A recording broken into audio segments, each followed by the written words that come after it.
Bienvenue sur Radio Mans Opposé, votre émission 100% gardien. Après Lille, Nantes et Strasbourg, on part du côté de la Canebière et de la Commanderie pour évoquer l'Olympique de Marseille. C'est le Club par Club, votre série de l'été, pour évoquer les gardiens de Ligue 1 et préparer sereinement la saison 2020-21. Pour m'accompagner, Renaud Eudier, notre Canet. Salut Nico, salut à tous. Heureux d'être là ce soir encore. Salut Renaud. Et avec nous, un fan de l'OM, qui lui aussi hésite à se montrer en public avec son chapeau près du Georges V. C'est Nicolas, chroniqueur au Marseille Champions Podcast. Salut Nicolas. Salut, pourtant moi aussi je porte la moustache, mais salut Nico, salut Renaud. Très content d'être avec vous ce soir. Comme Monsieur Adjouri. Alors Nicolas, c'est quoi le Marseille Champions Podcast ? Alors, le Marseille Champions Podcast, abrégé MCP pour les intimes, c'est un podcast produit par le site de supporters Football Club de Marseille.fr où je suis avec mes amis Mourad et Yanis et où on tente d'avoir des débats de fond sur l'Olympique de Marseille parce que l'OM, c'est plus que des matchs, c'est plus que des joueurs, c'est une culture, c'est un projet et on essaie de prendre un peu de hauteur et de faire des débats un peu plus à froid, notamment sur l'économie, sur le marketing, sur les transferts aussi, et sur la culture et sur des éléments de l'histoire du club où pendant une heure on essaie de décortiquer et d'analyser les choses un petit peu plus à froid, quoi. Super, merci Nicolas pour ce résumé du Marseille Champions Podcast. La compo d'équipe est posée, on peut donc lancer le retour sur la saison précédente et nous le faisons comme un vrai gardien de but avec un petit coup d'œil au poteau. Le poteau qui sauve Sylvain. Et lorsqu'on donne un petit coup d'œil sur son poteau, ça nous permet de savoir où on est placé. Et pour l'OM, c'était à la 2e place du championnat au moment de l'arrêt du championnat à cause de la crise du Covid. Et en complément, il y a eu un 16e de finale de Coupe de la Ligue et un quart de finale de Coupe de France perdu face à l'OL. Nicolas, t'attendais-tu à une si belle saison de l'OM ? Franchement non, c'est quand même une agréable surprise. Moi je pensais qu'on allait se mettre dans un paquet dans les 5 premières équipes. Je nous voyais du niveau de Monaco et peut-être éventuellement se mettre au niveau de Lyon, mais force est de constater que on a été plus régulier que les autres, on a eu moins de crises que les autres, on a été plus solide. Et on a aussi, je pense, bénéficié de l'arrêt du championnat, faut pas se mentir. On sortait là, juste avant l'arrêt du championnat, sur 2 matchs un peu compliqués. On craignait un peu de fatigue avec cet effectif court. Bon, on ne le saura jamais et c'est quand même un peu frustrant de ne pas avoir eu cette seconde place à la régulière comme il faut, mais toujours est-il qu'elle est là. Autre petit regret, c'est en Coupe de France. Moi, j'espérais vraiment que l'on remporte le trophée parce que ça nous manque énormément depuis 1989 et c'est un trophée qui est important pour l'OM et c'était pas encore pour cette année. Mais dans l'ensemble, rien à dire. Saison très satisfaisante pour un OM un peu light avec un effectif assez court et après une saison très très difficile. On peut dire qu'ils ont pris leur revanche et qu'ils ont su reconquérir les cœurs des supporters avec un certain panache. Et oui, donc merci pour ce retour très complet. En effet, donc la crise du Covid a peut-être aidé. Lors de ce championnat, on a 27 matchs joués par Mandanda et 2 par Yohan Pelé, donc qui avait remplacé Mandanda en cours de match.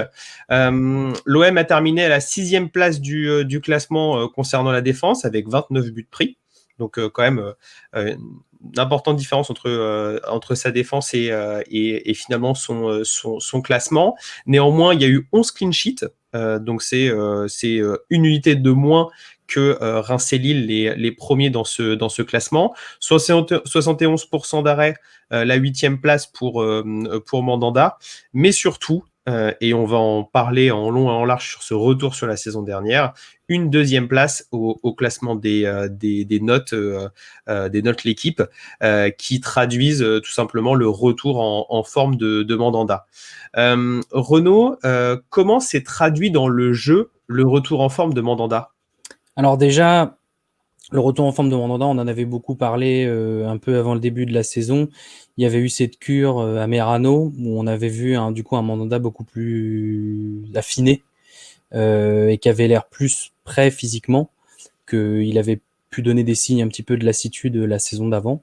Et du coup, ça s'est vachement retrouvé dans le jeu, c'est-à-dire qu'on a vraiment retrouvé un Mandanda hyper mobile, hyper agile, extrêmement vif. Et dès le début de la saison, je me souviens, dès la deuxième journée, je crois, c'était contre Nantes. Tout à fait. Il fait 4 arrêts, c'est hyper impressionnant. Il fait un double arrêt sur des frappes à bout portant où il se relève très vite. Et là, on retrouve un peu le Mandanda capable de tout arrêter, d'être très décisif pour son équipe, de faire gagner des points. Et on a vraiment retrouvé un petit peu son surnom. Il phénoménal, le phénomène, vraiment le Mandanda des belles années. Est toujours aussi présent dans sa cage et physiquement beaucoup plus affûté. Et donc, du coup, ça s'est vu dans le jeu, des appuis beaucoup plus rapides pour aller au sol, toujours aussi vif, des bons petits pas de replacement pour être toujours bien sur le ballon au bon moment. Donc, globalement, on a revu un très bon Mandanda dans le jeu. En effet, et notamment Nicolas, toi, comment tu l'as ressenti au niveau des tribunes ? Une plus grande confiance pour l'équipe, Oui. un Mandanda qui semblait par moments invincible ? Oui, très clairement, c'est redevenu une des valeurs sûres de l'équipe. Il sortait d'une saison précédente où les supporters étaient très critiques avec lui. Il y avait un peu des rumeurs et des espèces de blagues récurrentes sur son poids. Et quand il est revenu de Merano, presque méconnaissable, tout fin, on s'est dit qu'il était prêt pour une reconquête. Et cette reconquête, elle a eu lieu. Et très rapidement, on s'est rendu compte que le Mandanda complètement amorphe, qui était celui qu'on avait, il n'était plus là, et qu'on a retrouvé le Steph qu'on aime, et puis le fameux chant Il Phénoménal a retrouvé les virages, alors que ça faisait bien longtemps qu'on ne le chantait plus, quoi. Et j'ai vu dans une interview qu'il y a notamment le match face à Rennes au Vélodrome où notamment il fait un double arrêt, alors je crois sur Adrien Ounou, assez exceptionnel. Et puis en fait, je crois que c'est là où il y a vraiment eu le retour de l'ovation pour Mandanda. Ouais, bah oui, surtout que ça, c'était un match où on a un peu pris le bouillon à certains moments et il nous a sauvé le point, quoi. Et c'est peut-être là, effectivement, qu'on s'est dit que c'était pas un feu de paille et qu'il était bien de retour, quoi. Et qu'il nous a bien manqué, quoi. En effet, donc c'est le retour en forme de Mandanda qui a permis à l'OM de finir, qui a permis en partie à l'OM de finir deuxième cette année. Mais évidemment, on a fait un petit coup d'œil au poteau pour voir ce qui s'est passé la saison précédente. Maintenant, on va se plonger dans la nouvelle saison, la saison 2020-21. Et quelque chose me dit qu'il y a beaucoup de choses à dire à l'OM et également au niveau des gardiens. Correa pour frapper. Oh oui! Quel arrêt! Extraordinaire! Quel arrêt! D'Hugo Lloris, c'est extraordinaire! Et pour la saison prochaine, nous avons toujours les deux mêmes gardiens titulaires en la présence de Steve Mandanda et Yoann Pelé. Yoann Pelé qui a re-signé 1 an en juin dernier suite à l'annonce que Villas-Boas honorerait sa 2e année de contrat, alors que Mandanda est aussi en fin de contrat en juin 2021. Ensuite, en numéro 3, nous avons le jeune Simon Ngapandoué Nbou, 17 ans, présent. Simon, hein. Tout le monde l'appelle Simon, le petit Simon particulièrement, présenté sur le Vieux-Port comme un phénomène au style explosif et longiligne. Et comme entraîneur des gardiens, nous avons depuis une année l'Hollandais Will Court et en coach, toujours du coup, André Villas-Boas. Mais avant de parler des gardiens, on ne peut pas occulter un contexte qui évolue de jour en jour. Nicolas, est-ce que tu peux nous rappeler ce qui s'est passé depuis mars au sein de l'OM ? Eh bien, un certain nombre de choses. L'Olympique de Marseille n'est pas un long fleuve tranquille. On pouvait se dire que l'on allait avoir une fête pour la qualification en Ligue des Champions, mais ce qu'il y a eu, c'est la crise économique qui s'est réaffirmée avec les sanctions du fair play financier. Ils vont nous ponctionner 15% de nos revenus de la Ligue des Champions et il faut qu'on vende pour l'équivalent de 60 millions d'euros cette année, donc c'est pas gagné. Simultanément, au mois de mai, Andoni Zubizarreta a démissionné de l'OM et ça fait donc 2 mois que l'on se retrouve sans directeur sportif. Sans head of football, pardon, pour reprendre les termes de Jacques-Henri Hérault. Et donc, on n'a pas mis de petit tisane éléphant sur nos slides, mais le cœur y est. Le cœur y est. Mais on se retrouve donc dans une situation bizarre où on doit beaucoup vendre, où on n'a pas donc de directeur sportif, où on a des sanctions économiques sur le dos. Qui plus est, on a perdu 2 grandes figures historiques du club en la personne de Michel Hidalgo et de Pape Diouf, donc contexte un peu lourd. Et au milieu de ça, depuis quelques semaines, on a des rumeurs de rachat plus ou moins fantaisistes et plus ou moins crédibles qui agitent la twittosphère OM. Donc on se retrouve avec un début de saison complètement apocalyptique à l'extérieur du club, autour du club, mais sur la pelouse et dans le vestiaire, pour l'instant, ça va. C'est l'équipe vice-championne de France qui est toujours là et qui repart sur les terrains, quoi. Tout à fait. Et d'ailleurs, on va évoquer un point qui est très important, notamment au sein de l'OM, et ça va faire la passerelle avec ce qu'on vient de dire. Le premier débat qu'on va avoir, c'est Mandanda doit-il signer le même contrat que Payet ? Parce que, pour rappeler, Dimitri Payet, alors d'abord, il y a eu la petite polémique durant la crise du Covid sur le fait qu'il voulait pas baisser son salaire, mais ensuite, il a surtout signé un nouveau contrat qui est en fait plus ou moins le même contrat, sauf qu'il ne va pas recevoir son argent sur 2 ans, mais sur 4 ans. Et la question qui se pose maintenant, c'est quid de Mandanda, qui est en fin de contrat en 2021. Si je ne m'abuse, Nicolas, tu m'arrêtes, mais le club veut plus ou moins faire la même chose. C'est oui, on peut dire ça, oui. Du moins peut-être le prolonger, parce que donc il a 35 ans, donc on le sait, il a de nouveau un corps, on va dire son plus ou moins son corps de 26-27 ans concernant le poids. Et maintenant la question va se poser, et je me tourne vers toi, Renaud. L'OM va aller en Ligue des Champions, donc va enchaîner finalement une 2e saison avec des grosses attentes. On attend vraiment Villas-Boas au tournant et son équipe. Est-ce que pour toi, Mandanda aura toujours déjà le haut niveau de la Ligue 1, mais surtout le niveau Ligue des Champions pour les échéances marseillaises ? Là, sur ce point-là, ça va être un peu compliqué. C'est-à-dire, moi, j'attends de voir personnellement. J'attends de voir pour y croire. C'est-à-dire que là, on a vu une belle saison. Effectivement, il est reparti. Après, faut rappeler que Mandanda, il a déjà 35 ans. Alors, c'est pas vieux en général, mais pour le football, ça commence à vieillir, même pour un gardien. La question, c'est est-ce qu'il réussira à être aussi performant en Ligue des Champions, sachant qu'en Ligue 1, il a certes été bon, mais il y a aussi eu des moments de moins bien. Je pense qu'on y reviendra. Moi, on peut revenir tout de suite. D'ailleurs, on peut revenir tout de suite. Moi, ce que j'ai vu dans Steve Mandanda cette année, c'est je sais pas si on en a trop parlé dans les médias, mais quand j'ai revu les matchs, en fait, j'ai l'impression qu'il a fait un choix dans son jeu. Et un choix qui c'est le premier, c'est de moins sortir sur les balles aériennes. J'ai vu des matchs, alors, et à chaque fois il a eu de la chance en plus sur ça, c'est que notamment à un moment c'était à Dijon, donc match nul de l'OM à Dijon, et en deuxième période, donc il y a Sakai, comme on sait, c'est pas un grand par la taille défenseur qui est au duel à ses 6 mètres, sur une balle sans trop de force, un centre assez anecdotique. Et en fait, Mandanda le regarde et il y a 2 Dijonais qui mettent la tête. Je crois que c'est Chouillard et un autre. Et ça finit par un poteau et Mandanda reprend la balle. Donc moi, il y a eu ça. Et il y a eu également, on l'a vu par la suite, alors là c'est pas un choix, c'est plus une mauvaise gestion de la profondeur. Il y a le but d'Icardi avec la passe de Verratti à Paris.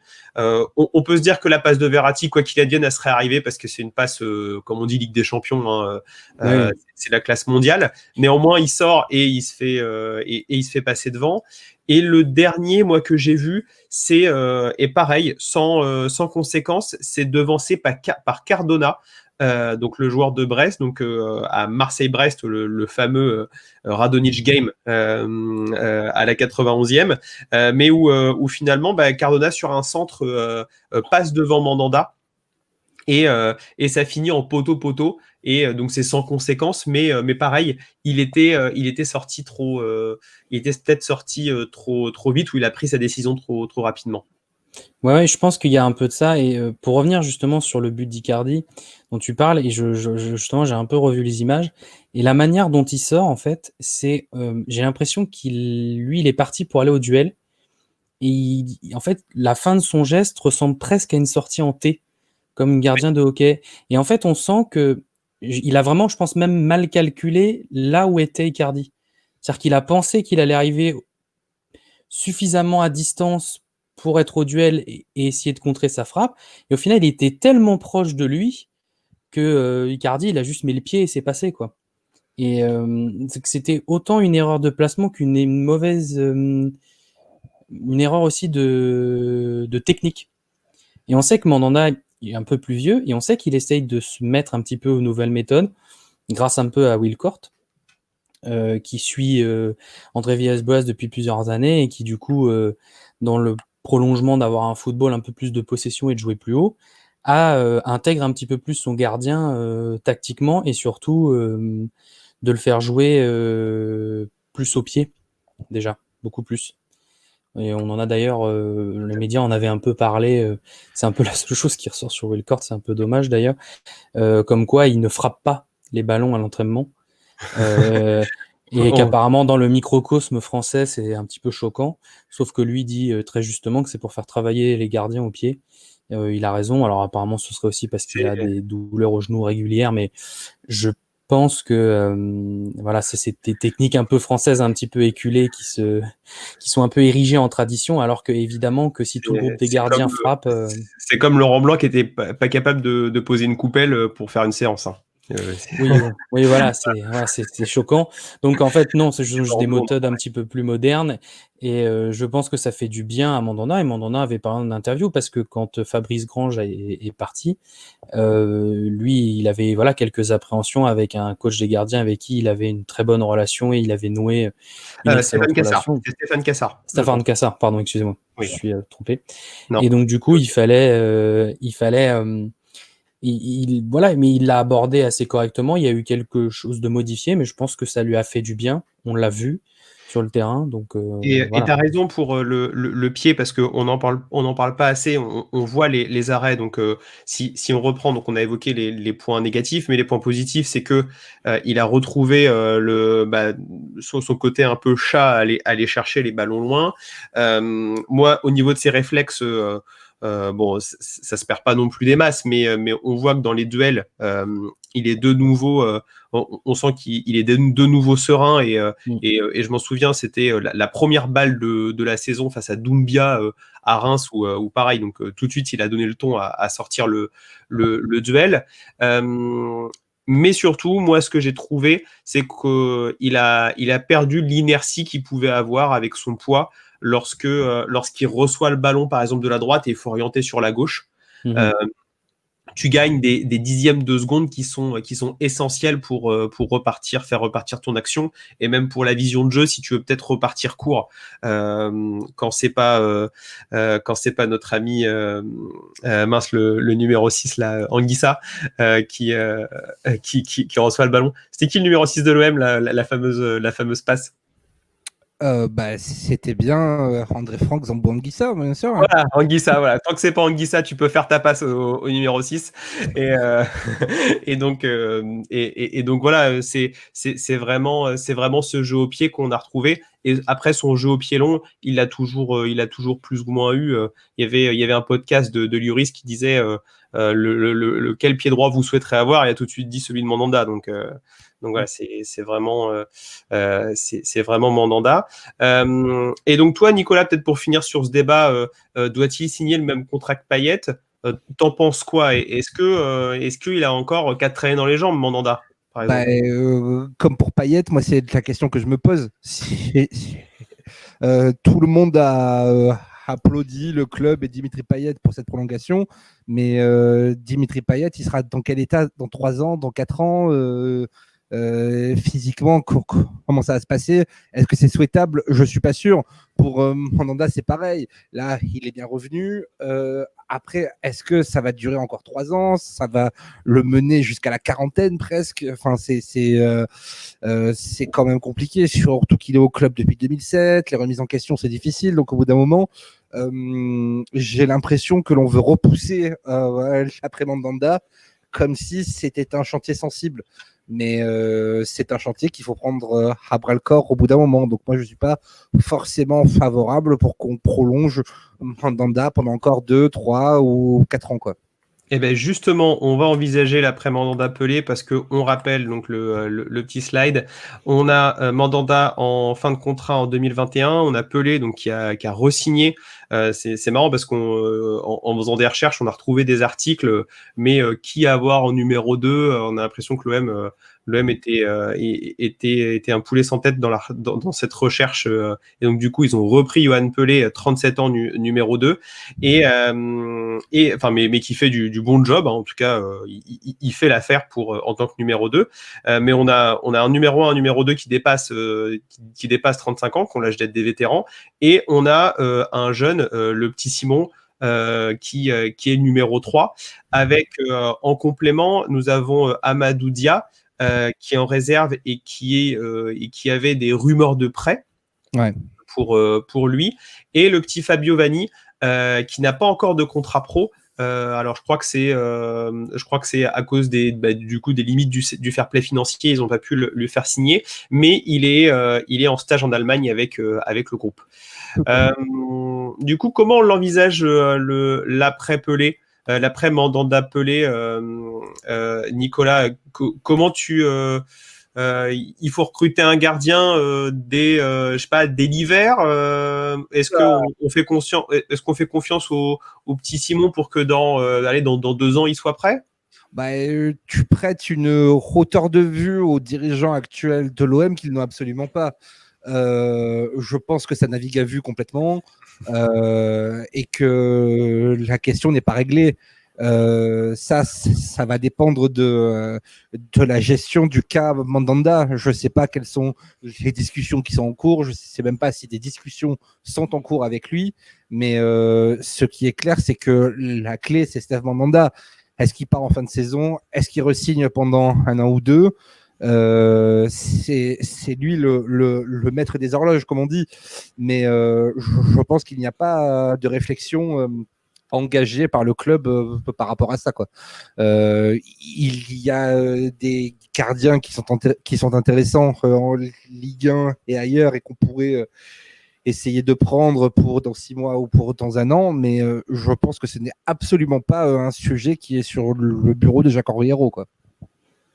Toi, Renaud, si tu avais émis une baguette magique tout en restant dans le monde actuel, qui tu prendrais comme gardien pour l'après Mandanda Pelé?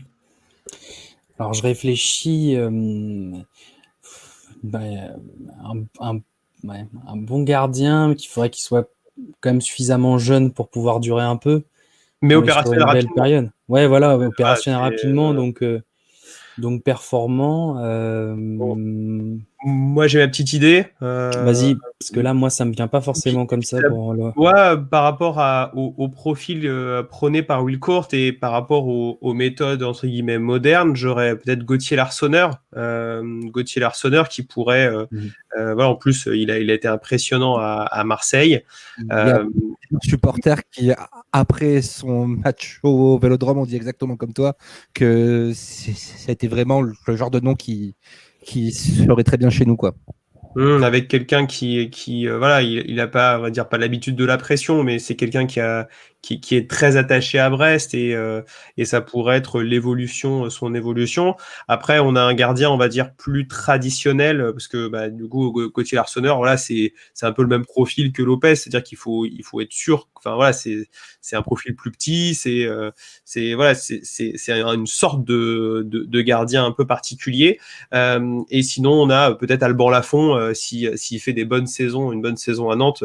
Thomas, tu n'as pas entendu cette phrase, qui pourrait peut-être prendre la succession ou prendre un gardien étranger. Une sorte de, par exemple, un gardien dans le championnat allemand. On sait qu'ils apprécient le championnat allemand. Ils sont sur un défenseur du côté de Dortmund. On pourrait imaginer un deuxième gardien en Allemagne, un peu bon, ou un bon gardien du bas de tableau allemand qui pourrait peut-être venir, par exemple. Sommer, ce serait sympa. Ce serait vraiment bien. Ça, mais bon, quand t'es Sommer et que t'es à Mönchengladbach, est-ce que t'as envie de venir à l'OM? Tu m'as dit une baguette magique, Nico. Une baguette magique. Bon, Sommer. Voilà. Mais si Sommer vient à l'OM, on repassera l'extrait. Mais oui, pourquoi pas. C'est vrai que pourquoi pas, parce qu'on a vu notamment dans le championnat allemand venir après une très bonne. On avait eu Subotic qui était venu. On avait eu, en défense centrale, on a peut-être d'autres. On avait eu Trapp qui est venu au PSG. C'est vrai que moi, c'est ce qui me paraît le plus simple. Mais on peut imaginer plein de scénarios. Au-delà de se projeter sur le profil, à ton avis, à quelle échéance, Nicolas, tu voudrais voir venir un gardien à l'OM? Moi, j'aimerais bien que ce soit, si ce n'est à la fin de cette saison qui démarre, à la fin de la suivante. Moi, je pense que oui, Mandanda va rester chaud bouillant pour cette saison-là, ne serait-ce que pour sécuriser sa place à l'Euro, ce qui va être son principal objectif cette saison, je pense. Et puis en faire une dernière ensuite, un peu comme un tour d'honneur. Je pense que ça serait le mieux. Et pour le club et pour le joueur, pour se quitter en bons termes. Moi, je trouverais ça bien que Steve re-signe pour 1 an avec un salaire plus bas et qu'on se quitte très bons amis avec celui qui est le joueur le plus capé de l'histoire de l'OM, quoi. Oui, et que peut-être l'autre scénario, c'est qu'on re-signe pas Yohan Pelé au bout de cette saison et qu'on ait réfléchi au dossier, quoi. Ça serait intéressant. Soit à la fin de cette saison, tu fais monter le petit Simon ou le petit Amadou Dia, soit tu prends un goal remplaçant. Ça, c'est un travail de directeur sportif. Ça se trouve sans problème, quoi. Ouais, mais le tête directeur sportif à l'OM, tu l'as pas encore. Et Jacques-Henri Hérault est censé le chercher depuis le mois de novembre, donc c'est quand même compliqué, quoi. Oui. Et quand même, faut remettre, faut remettre en contexte. On sait, au-delà de ces difficultés, c'est difficile pour tout le monde d'envisager la suite avec ce contexte qu'on a évoqué. Néanmoins, on doit donc continuer de parler de cette saison 2020-21 avec une question qu'on pose pour chaque club. Quelle défense pour l'OM? Donc on a la saison précédente et on a Alvaro González du coup qui a signé, qui a totalement signé pour cette saison. On a des rumeurs sur Camara. Toi, Nicolas, tu verrais quelle défense titulaire pour l'OM? Alvaro, qui est aujourd'hui un pilier de l'équipe, et avec lui, celui des deux qui va rester entre Camara et Kaletakar. Ça me semble inévitable que l'on vende au moins un des deux joueurs, voire les deux. Donc ça va se jouer entre ces deux-là. Et puis aussi, va rentrer très probablement le petit Argentin du Borussia, Balerdi, qu'on va se faire prêter avec option d'achat ces prochains jours. Donc ça va se jouer, voilà, je pense, avec une défense Alvaro et, je le souhaite, Boubacar Kamara. Et donc à droite, on aura toujours Sakai, et à gauche, Amavi? Pour l'instant, on part là-dessus. En termes de mercato, il y a des rumeurs autour de Sakai, très vite fait. On essaie de recruter un arrière-gauche, ce qu'on n'a pas fait depuis bien 3 ou 4 saisons. C'est un poste qui est vacant. Mais pour l'instant, ça part là-dessus. Pour l'instant, on n'a pas de visibilité sur le mercato du club, tout simplement parce qu'on n'a pas de sous et que c'est très difficile, surtout avec le contexte post-Covid et compagnie, quoi. Tout à fait. Et on rappelle qu'on enregistre le 19 juillet, donc s'il y a eu une signature entre-temps, voilà, on pouvait pas forcément l'anticiper. Pour conclure cet épisode, une nouvelle tradition, celle de la main ferme. Le principe est simple, une tirade de 30 secondes chacun, sans débat, pour nous résumer de manière ferme comment vous voyez la saison à venir de l'OM et celle de ses gardiens. On commence par toi, Nicolas. Alors, en 30 secondes, je pense que l'Olympique de Marseille a la possibilité de refaire le podium cette saison s'il réussit son mercato et s'il connaît la même réussite que la saison dernière avec des défaillances des clubs concurrents, ce qui est bien parti, notamment à Lyon qui a gardé l'inénarrable Rudy Garcia. Mais toujours est-il que pour les gardiens et notamment pour Steve Mandanda, je m'attends à une saison de confirmation, notamment pour Steve qui veut absolument faire l'Euro 2020-2021 et il l'a bien mérité. Voilà. En effet, c'est vrai qu'on aurait pu aussi ouvrir le débat numéro 2, numéro 3 en équipe de France. On l'ouvrira plus tard. Renaud ? Alors, ouais, effectivement, comme Nicolas l'a dit, il y a beaucoup d'incertitudes un petit peu autour du club, tant mercato que toutes les rumeurs de rachat. Donc, je trouve que c'est difficile de voir comment va se passer la saison. Par contre, pour les gardiens, je suis convaincu que Mandanda va faire une grosse saison. Parce que, c'est le retour de la Ligue des Champions. Et il va vouloir se donner à fond. Déjà pour Marseille, pour le club et pour lui. Et effectivement, dans l'optique de très bien figurer pour l'Euro, c'est une évidence. Après, sur le parcours de l'OM en lui-même, je pense qu'effectivement le top 5, voire même le top 3 est carrément faisable. Mais pour moi, je trouve qu'il y a trop d'inconnus aujourd'hui pour être très définitif là-dessus. Donc je suis dubitatif. Voilà. Tout à fait. Et c'est vrai qu'on n'a pas discuté. Donc en effet, Mandanda sera, selon toute vraisemblance, le capitaine de l'OM cette année. Oui, voilà, ça paraît logique. De l'OM cette année et qu'il est, il est dans beaucoup, en tout cas, il est dans les cadres de l'OM qui ont fait rester André Villas-Boas, selon les différentes rumeurs inside. Super, merci Renaud et Nicolas pour cette émission. Avec plaisir. C'était le riche épisode consacré à l'OM du Club par Club de Ligue 1 de Radio Main Opposée. N'hésitez pas à réagir si vous avez un autre point de vue que nous sur la saison à venir des Olympiens, et même à aimer l'épisode s'il vous a plu, cela nous aide. Pensez également à écouter les autres épisodes et à suivre la sortie des suivants dans les prochains jours en vous abonnant à la chaîne et aux différentes plateformes de podcast sur lesquelles vous écoutez cette émission. Merci de nous avoir suivis et en attendant, nous souhaitons d'aller la chercher main opposée. Ciao, ciao. Salut.